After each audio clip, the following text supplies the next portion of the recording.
Hello everyone. कभी सोचा है कि एक टाइम था जब पूरी दुनिया में मेड इन इंडिया का डंका बजता था? हाँ, सीरियसली। आज हम उसी सुनहरे दौर की और फिर ब्रिटिश राज में इंडियन इंडस्ट्री के उतार चढ़ाव की पूरी कहानी समझेंगे। तो चलिए शुरू करते हैं। यस, बिल्कुल सही सुना। एक वक्त था जब मेड इन इंडिया सिर्फ एक लेबल नहीं, बल्कि क्वालिटी और डिजाइन का एक ग्लोबल ब्रांड था। तो चलिए देखते हैं कि ये ब्रांड इतना बड़ा कैसे बना और फिर अचानक सब कुछ कैसे बदल गया। ये है आज का हमारा रोड मैप। हम शुरू करेंगे इंडियन टेक्सटाइल्स के गोल्डन एज से, फिर देखेंगे कि कंपनी रूल ने कैसे सब बदल दिया और वीवर्स की लाइफ पर क्या असर पड़ा। इसके बाद मैनचेस्टर कम्स टू इंडिया का मतलब समझेंगे और आखिर में इंडियन फैक्ट्रीज के राइज को देखेंगे। और हाँ, एंड में एग्जाम के लिए क्विक टेकअवेज भी हैं। तो चलिए टाइम मशीन में चलते हैं, उस दौर में जब ब्रिटिशर्स इंडिया आए भी नहीं थे। ये वो टाइम था जब इंडिया आसान भाषा में दुनिया की वर्कशॉप हुआ करता था और इंडियन कपड़े पूरी दुनिया पर राज करते थे। आखिर ऐसी क्या खास बात थी इन कपड़ों में? वेल, एक तो क्वालिटी, एकदम फाइन कॉटन और सिल्क। फिर उनके कलर्स और डिजाइन्स लाजवाब और इतने मजबूत कि सालों साल चलते थे। इसीलिए यूरोप से लेकर अफ्रीका और एशिया तक हर मार्केट में इनकी जबरदस्त डिमांड थी। और सबसे इंपॉर्टेंट बात पता है क्या थी? कि इस पूरे सिस्टम पर, यानी कपड़ा बनाने से लेकर उसे दुनिया भर में बेचने तक, पूरा कंट्रोल इंडियंस का था। हमारे मर्चेंट्स, हमारे बैंकर्स, हमारा नेटवर्क, सब कुछ ए टू जेड इंडियन था। लेकिन हर अच्छी कहानी में एक ट्विस्ट आता है, और इस कहानी में ट्विस्ट बनकर आई ईस्ट इंडिया कंपनी। जैसे जैसे उनकी पावर बढ़ी, इंडिया का ये गोल्डन एज धीरे धीरे खत्म होने लगा। यहां से कहानी ने एक नया मोड़ लिया। इस नंबर पर जरा गौर कीजिए, 16 मिलियन रुपीस। 17वीं सेंचुरी के एंड में अकेले सूरत के पोर्ट से इतना ट्रेड होता था। उस जमाने में ये एक अनबिलीवेबल अमाउंट था। इससे पता चलता है कि इंडियन ट्रेड नेटवर्क कितना पावरफुल था। और अब ये देखिए, कुछ ही डेकेड्स में 16 मिलियन से ट्रेड गिरकर सिर्फ 3 मिलियन रह गया। शॉकिंग है ना? ऐसा क्यों हुआ? क्योंकि अब पावर कंपनी के हाथ में थी। उन्होंने पुराने पोर्ट्स को साइड करके सारा ट्रेड अपने नए पोर्ट्स बॉम्बे और कलकत्ता की तरफ शिफ्ट कर दिया। ये कोई एक्सीडेंट नहीं था, ये एक सोची समझी इकोनॉमिक री इंजीनियरिंग थी। तो कंपनी ने ये किया कैसे? एकदम स्टेप बाय स्टेप। उनका प्लान बिल्कुल क्लियर था। स्टेप 1, इंडियन मर्चेंट्स और ब्रोकर्स को सिस्टम से बाहर करो। स्टेप 2, अपने पेड एजेंट्स रखो, जिन्हें गुमास्ता कहते थे। स्टेप 3, एडवांस सिस्टम लाओ। और स्टेप 4, मार्केट पर पूरी मोनोपोली यानी एकाधिकार स्थापित कर लो। पॉलिसीज और नंबर्स की बातें बहुत हो गईं। अब उन लोगों की बात करते हैं जिनकी जिंदगी से बदल गई। आखिर उन वीवर्स पर क्या बीती जिनके हाथों में जादू था? देखिए, पहले और अब के सिस्टम में जमीन आसमान का फर्क था। इंडियन मर्चेंट्स वीवर्स के बीच ही रहते थे, उनके साथ एक रिश्ता था। लेकिन गुमास्ता, वो बाहर से आते थे, बड़े एरोगेंट थे, अपने साथ सिपाही लाते थे, दाम फिक्स कर देते थे और वीवर्स को पनिश भी करते थे। वो ट्रेड पार्टनर्स नहीं, एक्सप्लॉयटेशन के नए एजेंट्स थे। और उनका सबसे बड़ा हथियार था ये एडवांस सिस्टम।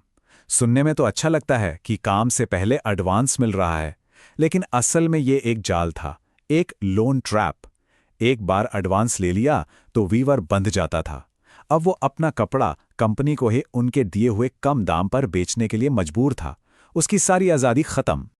गुमास्तास और एडवांस सिस्टम ने वीवर्स की कमर तोड़ ही दी थी, पर अभी फाइनल नॉकआउट पंच आना बाकी था। और ये पंच था ब्रिटेन की फैक्ट्रीज में बने मशीन मेड सस्ते कपड़े। ये चार्ट पूरी कहानी खुद बता रहा है। देखिए, 1811 में इंडिया के टोटल एक्सपोर्ट्स में कॉटन गुड्स का शेयर था 33% और 1850 तक ये गिरकर 3% से भी कम हो गया। और दूसरी तरफ 1870s तक इंडिया में जितना सामान इंपोर्ट होता था, उसमें 50% से ज्यादा सिर्फ ब्रिटिश कपड़ा था। हमारे ही मार्केट्स उनके माल से भर गए। इसे ही कहते हैं डी इंडस्ट्रियलाइजेशन। और फिर जैसे इतना काफी नहीं था, अमेरिका में सिविल वॉर शुरू हो गया। ब्रिटेन को अमेरिका से रॉ कॉटन मिलना बंद हो गया, तो उन्होंने क्या किया? इंडिया से सारा रॉ कॉटन खरीदना शुरू कर दिया। नतीजा, इंडिया में ही रॉ कॉटन के दाम आसमान पर पहुंच गए। अब बेचारे इंडियन वीवर के पास अपना ही माल खरीदने के पैसे नहीं बचे। हर अंधेरी रात के बाद सुबह जरूर होती है। हैंडलूम इंडस्ट्री तो बर्बाद हो चुकी थी, लेकिन इंडिया में एक नई रोशनी दिख रही थी, मॉडर्न फैक्ट्रीज की रोशनी। लेकिन इस नई सुबह के साथ कुछ नई प्रॉब्लम्स भी आईं। 1854 में बॉम्बे में इंडिया की पहली कॉटन मिल शुरू हुई और फिर तो बंगाल, कानपुर, मद्रास हर जगह फैक्ट्रीज खुलने लगीं। इन्हें शुरू करने वाले थे द्वारकानाथ टैगोर, जे.एन. टाटा जैसे विजनरी इंडियन एंटरप्रेन्योर्स। उन्होंने चाइना के साथ ट्रेड करके जो पैसा कमाया था उसे इंडिया में इंडस्ट्रीज खड़ी करने में लगाया। अब फैक्ट्रीज तो खुल गईं, पर वर्कर्स कहां से आएंगे? वर्कर आते थे गांव से, लेकिन नए शहर में जॉब कैसे मिलेगी? यहां सीन में एंट्री होती है जॉबर की। जॉबर एक बहुत ही पावरफुल आदमी था। वो गांव से लोगों को लाता, शहर में उन्हें सेटल होने में हेल्प करता, पर बदले में उनकी पूरी लाइफ को कंट्रोल भी करता था। ये सिर्फ कुछ शब्द नहीं है, ये उन नई फैक्ट्रीज की असलियत है।